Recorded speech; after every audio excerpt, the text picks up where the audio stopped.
ॐ तपः ओघं सत्यम् ॐ तत्सवितर्वरेण्यं भर्गो देवस्य धीमहि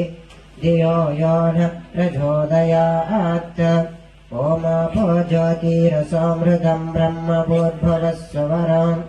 मम उपात्त समस्तगुरुदक्षयद्वारा श्रीपरमेश्वर प्रीत्यर्थम् आयुर्वच्च यशोपदाभिरुच्यर्थम् प्रातरग्निकार्यं समिधाधानं करिष्ये।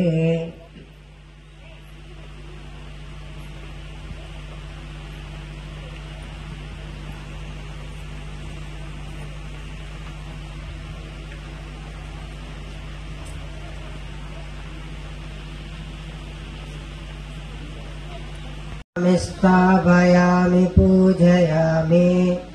ॐ अग्निं रथपतिमावाहयामि स्थापयामि पूजयामि। ॐ अग्निं रथपतिमावाहयामि स्थापयामि पूजयामि। ॐ अग्निं प्रज्वलितं वन्दे जातवेदो हुतासनं सुवर्णवर्णममलं ज्वलन्तं विश्वतोमुखम् परित्वाग्ने परिमृजाम्यायिषा च धनेन च सुप्रजाः प्रजया भूयासम् सुवीरो वीरैः सुवत्सा वत्ससा सुपोषः पोषैः सुगृहो गृहैः सुपदिक्पच्या सुमेधा मेधया सुब्रह्मा ब्रह्मचारिभिः। ॐ अदिते अनुमन्यस्व अनुमते अनुमन्यस्व सरस्वते अनुमन्यस्व देवसविधः प्रसुवा। ॐ अग्नये समिदमाघात्सं बृहते जातवेदसे यथा त्वमग्ने समिधा समिद्वस एवं मामायुषा वत्ससा सन्या मेधया प्रजया पशुभिर्ब्रह्मवच्चसेन अन्नाज्येन समेधय स्वाहा। अग्नय इदं न मम येधोषि एधिषि महि स्वाहा। अग्नय इदं न मम समिधसि समेधिषि महि स्वाहा। अग्नय इदं न मम तेजोषि तेजोमयि देहि स्वाहा। अग्नय इदं न मम आपो अध्यान्वचारिषं रसेन समसृक्ष्महि पयस्माम् अग्न आगमन्तं मासघं सदवत्ससा स्वाहा। अग्नय इदं न मम सम्भा अग्ने वत्ससा सुद प्रजाया च धनेन च स्वाहा। अग्नय इदं न मम विज्जिन्मे अस्य देवा इन्द्रा विज्जात सहर्षिभिः स्वाहा। इन्द्राय इदं न मम अग्नये बृहते नाकाय स्वाहा। अग्नये बृहते नाकाय इदं न मम जावा पृथिवीभ्यां स्वाहा। जावा पृथिवीभ्याम् इदं न मम ये सा ते अग्ने समित्तया वर्धस्वजाप्यायस्व च तयाहं वर्धमानो भूयासमाप्यायमानच्च स्वाहा। इदं न मम यो मा अग्ने भागिनं सन्तमथा भागं चिकीर्षच्च भागमग्ने तं कुरु मामग्ने भागिनं कुरु स्वाहा। अग्नय इदं न मम समिधमाधायाग्ने सर्वव्रत भूयासं स्वाहा। अग्नय इदं न मम ॐ भूः स्वाहा। अग्नय इदं न मम इदं न मम अग्निमावाहयामि स्थापयामि पूजयामि। ॐ इन्द्रं पूर्वदिक्पदि लोकपालकमावाहयामि स्थापयामि पूजयामि। इन्द्राय स्वाहा इन्द्राय इदम् न मम ॐ यामि अग्नये स्वाहा अग्नय इदम् न मम ॐ दक्षिणदिक्पति लोकपालकमावाहयामि स्थापयामि पूजयामि यमाय स्वाहा यमाय इदम् न मम ॐ निर्वृतिम् नैऋतिदिक्पति लोकपालकमावाहयामि स्थापयामि पूजयामि निर्वृतये स्वाहा निर्वृतय इदम् न मम वरुणम् पश्चिमदिक्पतिम् मावाहयामि स्थापयामि पूजयामि वरुणाय स्वाहा वरुणाय इदम् न मम ॐ वायम् वायव्यदिक्पति लोकपालकमावाहयामि स्थापयामि पूजयामि वायवे स्वाहा वायव इदम् न मम ॐ कुबेरम् उत्तरदिक्पतिम् स्थापयामि पूजयामि ईशानाय स्वाहा ईशान मम ॐ आप्यायस्व सवेतु ते विश्वतः सोमऋष्णियम् भवावाजस्य सङ्गते सोमाय स्वाहा सोमाय इदम् न मम ॐ अग्निन्मूर्धा दिवः ककुत्पतिः पृथिव्या अयम् अपाघम् एताघंसि जिन्वति अङ्गारकाय स्वाहा अङ्गारकाय इदम् न मम ॐ उद्भुज्य स्वाग्ने प्रतिजागृह्येन मिष्टापूर्ते सखम् सृजेतामयम् च पुनः कृण्वद्वस्त्वाभितरम् युवानम् मन्वातागम् शीत्वैतन्तुमेतम् बुधाय स्वाहा बुधाय इदम् न मम ॐ बृहस्पते अतियधर्य अर्हाज्यमद्विभाति क्रतुमज्जनेषु यद्धेदयच्च वसत्त प्रजात तदस्मासु द्रविणम् देहि चित्रम् बृहस्पते स्वाहा बृहस्पतय इदम् न मम ॐ प्रभः शुक्राय भानवे वरध्वम् हव्यम् मतिम् चाग्नये सुपूतम् यो दैव्यानि मानुषा जनूगुंषि अन्तर्विश्वानि विद्मनाधिगाति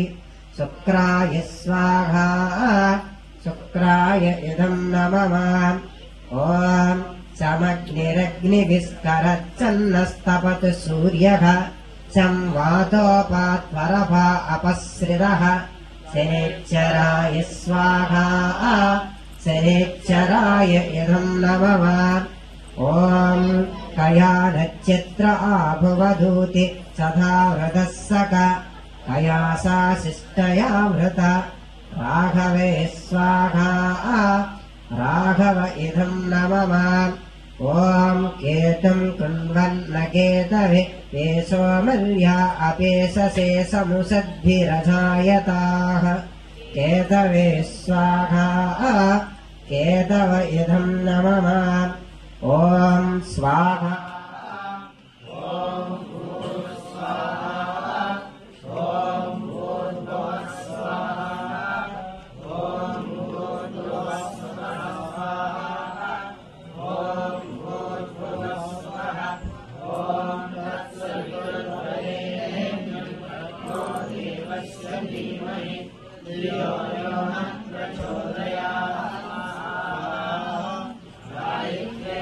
स्वाहा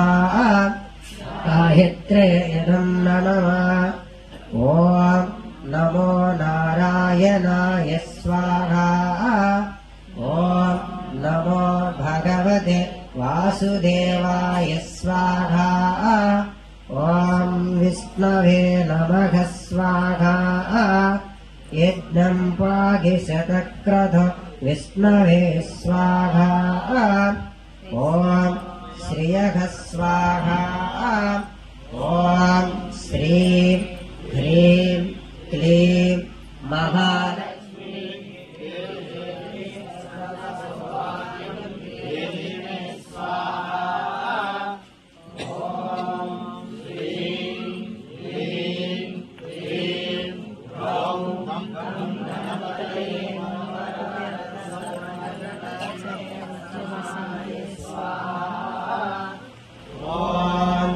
शिम्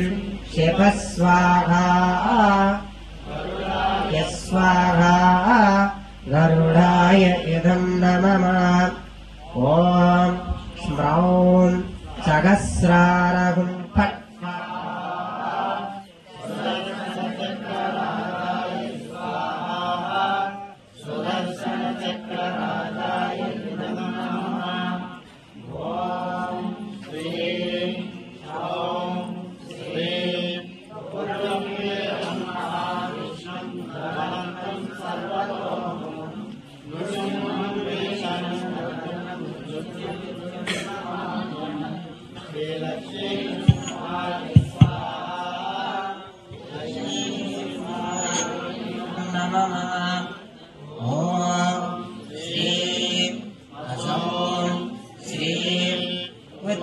प्रणवोद्गीता सर्ववागीश्वरेश्वर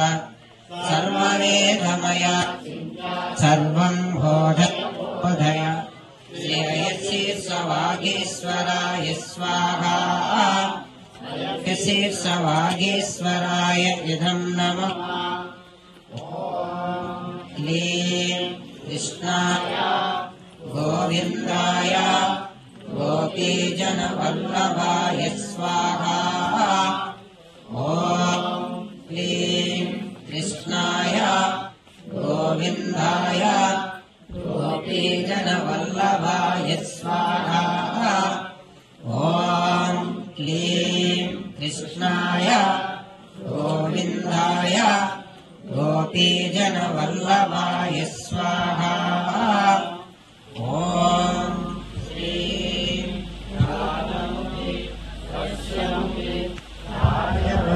मुखि स्वाहा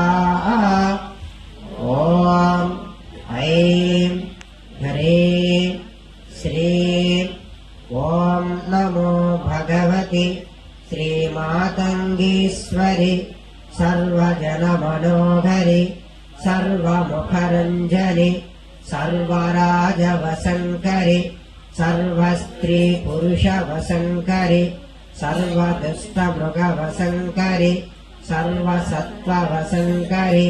सर्वलोकवसङ्करि सर्वं मे वसमानय स्वाहा ॐ ऐं क्लीं सौः वलवदवाग्वादिन्ये स्वाहा वाग्वादिन्य इदं नमः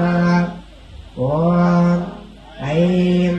वास्थापिथानानकुले दन्तैः परिवृतापविः सर्वस्मै वाच ईशानाचारुमाविगबाधयेत् नकुले वागीश्वर्ये स्वाहा वागीश्वर्य इदं नमः ॐ प्रणो देवी सरस्वती वाजेभिर्वाजनीवति दीनामवित्रयवत् सरस्वत्यै स्वाहा सरस्वत्य इदं नमः ॐ गौरी विमायः सलिलानि तक्षत्येकपदि द्विपदी सा चतुष्पदी अष्टापदी नवपदी बभूविषि सहस्राक्षरा परमे व्योमन् गौर्ये स्वाहा गौर्य इदं नमः ॐ यां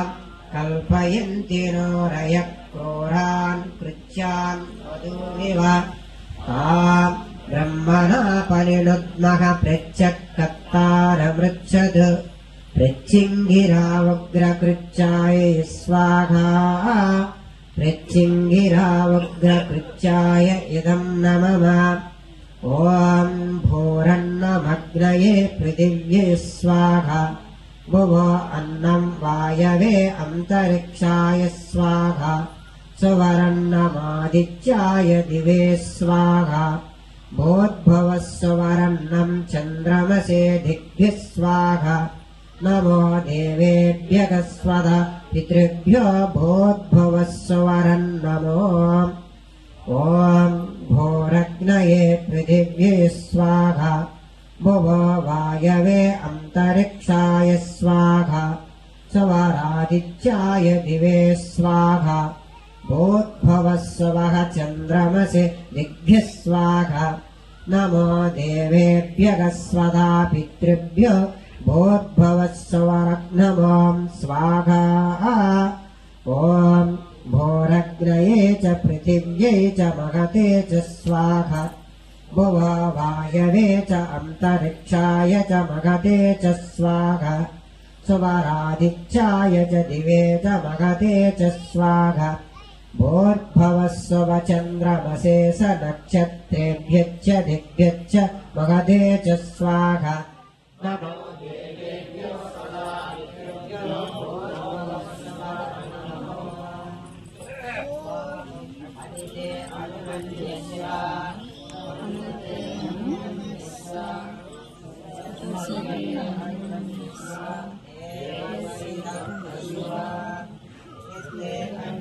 तेजस्तेनाहं तेजस्वी भूयासम् यत्ते अग्निर्वच्चस्तेनाहं वच्चस्वी भूयासम् यत्ते अग्नेतरस्तेनाहं तरस्वी भूयासम् मयि मेधां मयि प्रजां मय्यग्निस्तेजो ददातु मयि मेधां मयि प्रजां मयि इन्द्रः इन्द्रियं ददातु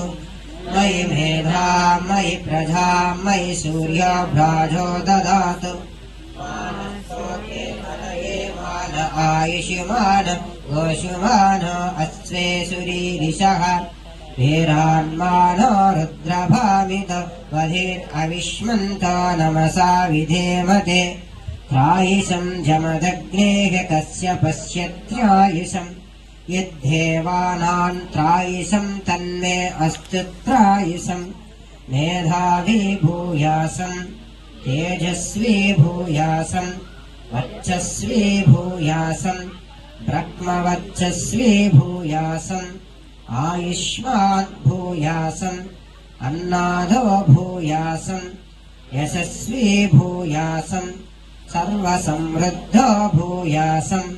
पुनस्त्वादित्या रुद्रा वसवसविन्धताम् पुनर्ब्रह्मणो वसिनीधयज्ञैः घृतेन त्वन्तु न वा भद्दयस्व सच्चाः सन्तु यजमानस्य कामाः स्वाहा अग्नये वसिनीधायेदम् स्वस्ति श्रद्धाम् मेधाम् यशप्रज्ञाम् विद्याम् बुद्धिम् श्रियम् बलमायुष्यम् तेज आरोग्यम् देहि मे अव्यवाहन यस्य स्मृच्छाचनामोक्त्य तपोहोम क्रियादिषु न्यूनम् सम्पूर्णता याति सज्जो वन्दे हुतासनम् मन्त्रहीनम् क्रियाहीनम् भक्तिहीनम् हुतासन यद्वदन्तु मया देव परिपूर्णम् तदस्तु